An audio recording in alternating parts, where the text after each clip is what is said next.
We're going to have to see who's going to take this one through. Xarakamaka nowhere near needs it as much as Taco, but Taco does need this if he wants to move on and be in a comfortable situation, especially over Undead Jim, who was right near him in the bracket before this placement. But that's too. If Taco makes second place today, he's going to be a significant point lead over the rest in the upper end of the bracket. He really, really needs this win over Xarakamaka to move forward. Let's go. Oh! Interesting decision there, and there we go, bagging himself the first hit bonus. Now what Dragonfly does do a good job of is shut down the clone from full screen. The low fireball really puts it on notice. Just like that. I mean, low fireball recovering as quickly as it does. And there we go, there's the down one, run cancel. Here we go again, has no stamina though. Taco not trying to press buttons and get out, but a nice jumping, but no big confirm from Xarakamaka, so Taco saved himself in a big bit of damage there. Oh wow, nice read. That was a bit of a sloppy exchange there from Xarakamaka, using a little bit too much stamina. Nice, there we go, good punish there. That would have been a lovely conversion, but no stamina again. Xarakamaka using a lot of his stamina preemptively here. Oh, wake up, low fireball central right now, just once again. No, not worth it at all for the bar. I'm not quite sure why Xarakamaka opted to do that. Interesting. Wow. There we go. I think that wake up attack was entirely because he saw Taco not put a clone out. Yeah. So there was no chance of him getting armor broken. Oh, clean down to Anti. Xarakamaka, the master of the anti-space. That was lovely. That was a beautiful exchange just to get in, but again, no stamina. Xarakamaka really needs to start conserving this. He needs to be really careful. Oh, there we go. Nice freeze. He needs to be really careful when going for a run cancel immediately after going for the environment interaction, because it does use a bit of your stamina. Oh, catches him. That would have been big damage, so a good break from Taco to keep himself there. And there we go, once again, the low fireball just to get rid of the clone, eliminate that problem. Oh, full screen run in, knows that he's respecting the low fireballs. A lot more slow-paced play from Xarakamaka than we're used to seeing. And there's the punish once again, clean stuff from Xarakamaka, running in for the fireball, knowing he's going to try and press a button, and then he goes in for the grab, smart. Oh wow, preemptive down two, only just misses. And there's a whip punish for the low fireball. Now, let's quickly talk about Madden versus Taco in this matchup specifically. So when Madden plays Sub-Zero, a lot of it is basically Xarakamaka has to play Madden's game. When these guys play in the league, Xarakamaka has to play Madden's game. That game right there was Taco playing Xarakamaka's game, and he was forced to take it instead. But I don't think that's a player-to-player thing. I think that's just Xarakamaka trying something new in the matchup, and the matchup being different, because there we saw it was the same space all the time. It was that low fireball space. Beforehand, we see Xarakamaka low fireball and eat a full jump in a lot of the time because he was misspacing the fireball. This time, safer fireballs from safer distances, dealing with the clone, being a lot less hasty to get rid of the clone when it's on the screen, and just keeping it lively, but just, again, not being so reckless. Just really, really making the most of low fireball and keeping the low fireball safe, because that's what did the work in the match. And that's the biggest difference I'm seeing between when Madsen played him a few weeks ago and him playing the matchup now. Well, last week we just saw tons of low fireballs getting jumped in on, and that's one thing that I think Xarakamaka was being a bit more mindful of. In a situation like that, when he hesitated to anti-air, he just blocked it. He didn't even try and challenge it. Because when he tried to challenge it last week, he ate a lot of jump-ins. I love that interactable because it's 15% damage. It's so powerful. Taco definitely not expecting him to walk into that clone, so already commits to the ice ball. Oh, no. Oh, unfortunate miss by Taco. Going to eat him some chunky damage here for no bar. Oh, leaves him standing using the meter. Wants to build himself some bar. Oh, wow, trying to go for the stagger. Wonderful stuff to give himself more damage. Wonderful reset has led to all of this. And that's the strength of the Liu Kang meter burn grab. I mean, you get through so much, and if the opponent's not going to tech the grab, then that's going to be free run cancel pressure all the time. Oh, and there we go, that clean jump. I mean, that's the matchup that we wanted to see before. I mean, watching him sit full screen and then just play that game. No, that's a smart going for the clone because you can't go for the punish. And the down three, I mean, that's one of the best down threes in the game, really. Oh, without a doubt. I mean, Xarakamaka playing so well right now. Taco really looking like he hasn't really got a lot of options here. Going to have to change something up, or I kind of feel this set's just going to keep going like this and it's just going to spiral out until Xarakamaka's taking it 3-0. I would definitely say so. Tries to go for the delay wake up there, trying to punish it, but nice slide there from Taco as the anti on the flame ball. Good punish on the back too.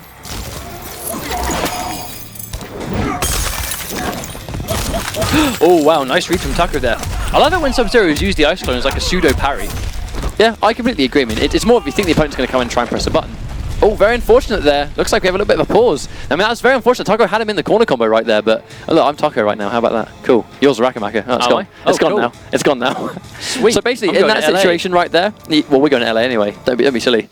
But he had him in the corner. Went for a double overhead. Unfortunately, it looks like Xarakamaka did disconnect from that game, so I do believe that game is probably going to go to Taco, I believe. That does tend to be the ruling if you do, unfortunately, for lack of a better term, lag out in the game. The set will go to your opponent. Same as if you were to be at a tournament and you were to pause, right? Accidentally hit the pause button, interrupts the game. The game goes to your opponent. That tends to be the ruling, so I assume that's what we'll do now. But let's talk about how the set's going so far. I mean, Xarakamaka definitely playing it better right now in terms of just how it's being paced out. Just general, his spacing is a lot better than we've seen him fight Sub-Zero in the past. I agree. I mean, so we said this last week. We really wanted to see Xarakamaka go for a lot more, basically just patient full screen game. Shut down the ice clone from full screen, shut down everything else, and when you see it, basically just uppercut the jump attempts and just low fireball the hell out of him. You know, harass him from full screen, make him want to come in. Don't play this game. Force him to come in, and then it's one of the underestimated things about Dragon's Fire. Not even Dragon's Fire, but Flame Fist as well. Is Liu Kang actually is a pretty damn good zoner. I mean, he has really good recovery on his projectiles. He's got air projectiles. He's got low fireball, which low profiles, recovers really quickly. I mean, there's no getting around that Liu Kang is a fairly underrated zoner in the game, definitely. Well, he's just very powerful. I mean, his projectiles have good damage, good recovery. I mean, especially in Flame Fist, when you can make them do 10%. That's the real dirt when Flame Fist starts zoning you out, because he's very, very powerful, very potent projectiles. I think 10% fireballs they hurt. You get hit. Well, the reality is, look, 10% fireballs, you get hit by 3 of those. You know, sometimes in those matches we see like 1, 2, 3, bam, really quickly. If that's Flame Fist, you've lost 30% of your health. You've literally lost the damage of a single combo in like 2 seconds because you've been hit by 3 fireballs. So Flame Fist is quite scary. I think if I played Liu Kang, I'd definitely play Flame Fist. We don't see any duelists though, do we? No, well, that's for good reason. It just doesn't seem very very powerful. I mean, that's the thing. It's when you're looking at a variation specifically, you're not looking at the variation on its own merits. You're looking at it compared to the other variations. Should I pick this over that? It's not why should I pick this. It's why should I pick it over A, over B. You know what I mean? Like if it's not great compared to stronger alternatives which you have just as easy access to, then why bother? Yeah, I would agree with that. I mean, the issue with Duelist, I think, seems to be that it's quite... there are a few issues with the explosive balls, the red ones, when you're in the evil stance, the dark stance, whatever it's called, where I think sometimes it can collide with interactable stuff, so it's kind of like... It's a bit inconsistent, and I think competitively inconsistency is not a strong point. I think if you're trying to go for something that might be guaranteed, maybe things that are inconsistent aren't necessarily a good choice. But Duelist, I think, as well, just...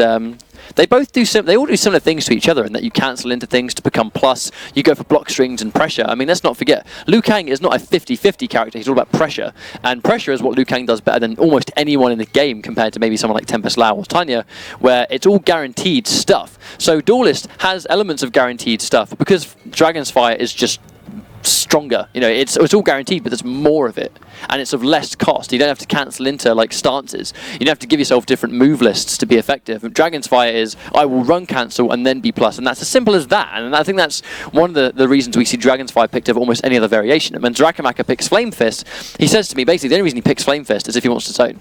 If he wants to stop a character from coming in, he'll just pick Flame Fist and then throw 10% fireballs, and that's basically it. If he wants anything else, he'll just go for Dragon's Fire because it gives him what he wants to really use tool-wise to win tournaments. Well, that's it though, right? I mean, even if Duelist is seen as quite a weak variation by itself for Liu Kang, it's not like he lacks. He's still got Flame Fist, he's still got Dragon's Fire, and there are so many characters like that. Even if they've got one variation that's not so good, I mean, Katana as well. You know, we see Assassin tend to be commonly referred to as quite a weak variation, but then it's because Royal Storm's amazing, Mournful's amazing. Even if Assassin, like, I don't really know too much about it particularly because I don't see it very often, but even if, for argument's sake, Assassin's a bad variation, you've still got Royal Storm, you've still got Mournful, and if your character has at least one thing you can compete with for the most part, then you kind of tend to be okay. I mean, I love Mournful Katana. I think it's one of the funner things in the game, personally. I love it. I just wish that one of Katana's costumes had like a green alternate color, so if you wanted to play Mournful, you can just be a green Katana and just pretend it's Jade. At least, maybe. I think that's the same reason I'm pioneering for a Sub-Zero Noob Cybot skin. I mean, it makes sense. If Noob Cybot's not in Combat Pack 2, then it makes sense to have Sub-Zero and give him just don't even need to make much, just make him all black. And then make the Ice Clone, maybe give the Ice Clone and Grandmaster like some ink stuff instead of frosty stuff, and then that's it, happy. Madden would be happy with that. Yeah, I reckon he would. Well, you've been talking about that since Season 1 though, and it's still not a thing, so I'm beginning to think it's not going to make a difference. Maybe my pioneering is proving ineffective, and maybe I should forget about it. That's kind of it summed up though, isn't it? You should make a petition. I've had loads of, on Twitter I've had probably 1 million petitions sent to me for Chrome. They want Chrome in Mortal Kombat X. Who is Chrome? I don't even know. streams, I want someone to tweet me who is Chrome and why do so many people want me to sign petitions to put Chrome in Mortal Kombat X. So I can't do it. It's not my job. Well, Chrome's not. He's not an MK character, is he? I think he's a fan-made character. But the character that people do talk about who is actually a Mortal Kombat character but not in any games is Hydro.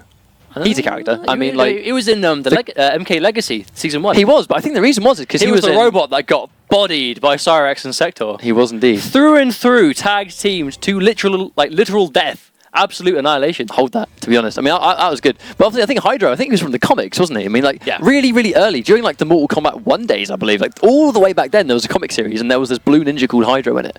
I don't even know what his story was, but I'm fairly certain we see him in loads of like fan-made games, don't we?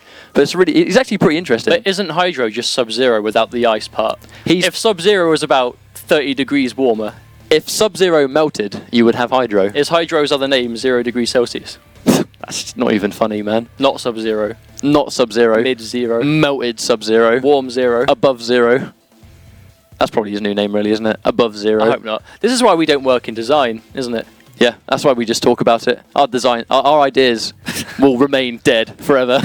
Oh no. Okay, so it looks like we have got Xarakamaka in the game. Sorry about that, guys. He has joined, had a few connection issues getting back in, but he is ready to play. So after these guys have had their game and we can actually view it, they'll be able to play for us. But that's going to be 1-1, I believe. 1-1, Taco, 1 it'll be 1 all in the set, so 2 games to win for each player to go into the grand finals, guys. Remember, this is the first semi, so, I mean, this isn't something we really see too often in the league. You know, fingers crossed it doesn't happen again, but we don't really see too many, especially in Season 2, we don't see too many connection issues, so I guess we would do 1 eventually. I think EU's been really good for that. I mean, do you remember Season 1 where it took Nivek 40 minutes, and we were there for 40 minutes? And I had loads of people on my Twitter saying, wow, Ketchup, thanks for making me wait 40 minutes, like it was my fault, and it wasn't Nivek's fault. It's because it was your fault. It was definitely your fault. Okay, so going in... Sorry, guys. Okay, so going into this next match, guys, we are going to be going in. It's going to be 1 round up for Xarakamaka. Sorry about that, just getting told the rules of my little earpiece right here. But going into this next match, Xarakamaka, as far as I'm aware, is going to have 1 round up. So because the disconnect occurred in the way of the first round is going to go to Xarakamaka, and they're just going to play it off as normal. Fair enough, I suppose. I mean, if that's the ruling, that's the ruling. Okay, so it's going to be the same characters, obviously, because they played it off last time. So it's going to be Dragon's Fire and Grandmaster.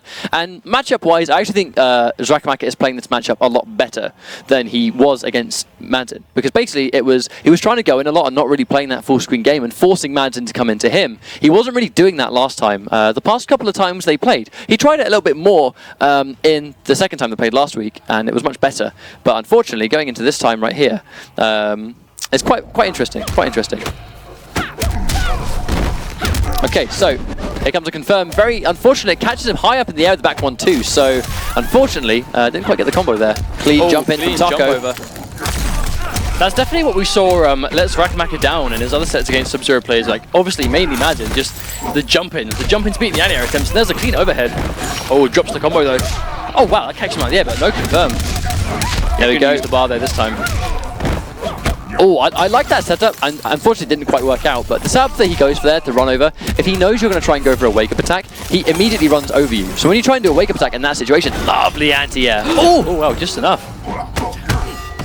Oh, wow, meter burn kick. Not quite sure why he opted to meter burn it. I mean, does it have a higher startup that way, though? I think so. I think it does. But that match is going to be Xarakamaka 2-0, as far as I am aware, because he did take the round. It looks like they're still playing... Anyway, so I'm not really sure what's going on at the moment. They're still playing the match, but that will actually put Xarakamaka 2 games up because he was 1 round up before. But basically, I think what's going on here is just a full screen game. I mean, if you're playing against Grandmaster, you want to eliminate the full screen clone because if you're using it as a parry, if you're using it just as a way to put up an obstacle for the opponent to go in, if you can eliminate that threat, then you do a really good job of that. And I think that's something that Dragon's Fire has, to be honest, always done a really good job of. It's just shutting down Sub-Zero's full screen game, and it forces him to go in. Well, I mean, we talk about it a lot, just it's mainly the jump-ins that Sub-Zero can get on Xarakamaka, but Sub-Zero has some of the better jump-in normals in the game. But Liu Kang, for some reason, his down 2 just works. I don't know what makes it so good, because it hasn't got particularly fast startup. It's kind of like... something about Liu Kang's uppercut. just makes it really powerful. I think it's 3D hitboxes, right? I mean, it's the way the hitboxes work, where I think it's also the animation of Liu Kang, where he kind of like scoops his hand as he does his uppercut. So because of that, I think that might just cover a nice kind of like circular area around the front of his head. So when you try and jump in, bear in mind, Sub-Zero's jump in is like his hand is pointing down as he jumps in. If the hitbox of Liu Kang's uppercut is like this circular area right here, and the hand is right in front of him, I'm pretty sure just the mixture of animations is what's causing that uppercut to just be much more effective against someone like Sub-Zero as an anti-air. I mean, I'm sure there's some mechanical reason to it. It's just like that's my guess. I guess when you're not hugely involved in how games are actually made, all you've got is assumptions, which I'm pretty sure 95% of the time we're wrong about it. Probably. But we can assume, can't we? But going into this game, so it's going to be a nice trip guard there. You don't really see people trip guard with a grab as an anti-air, but Xarakamaka making it work. But once again, it's that to low profile under the ice ball. But this is the matchup. I mean, we actually saw this kind of matchup played all the way during the Season 1 Mortal Kombat Cup. It was White-Black versus Madsen, and this was the exact same game we saw, where White-Black basically sat full screen and forced Taco to get in. And when he got in, just, you know, Liu Kang has means to get away. So just harass him from full screen, force Sub-Zero to come in. I mean, like, really no serious exchanges have happened. It's all been fireballs, back twos, and grabs. And just like that, Taco just has lost. Look, like he's almost dead already. So difficult, and as soon as he starts blocking the low fireball, he's just going to run in for a free grab. I mean, he's going for the clone, but just, there's no point. Wow, I mean, what could he change? Draco's just got to really respect those low fireballs, but as soon as he respects it, he gets thrown. I mean, did you just say Zarako? What? I think you just called him Zarako. Oh. Is that a mixture of them both together? Okay, so Xarakamaka, and once again, just, well, here we go, just the low fireballs and the back twos and the grabs. He's done nothing else this whole game, but somehow it's working. Absolutely dominating the pace of the match right now is Xarakamaka, but I just get hit by the wake-up sitting in full screen. Taco looking visibly frustrated in how he's trying to get in, looking the kind of impatience you normally thrive on as a Sub-Zero player is being used against him. But that's the matchup. Oh, once again, two very, very brave meter burn slides. They both landed, but I mean, the damage just isn't there right now.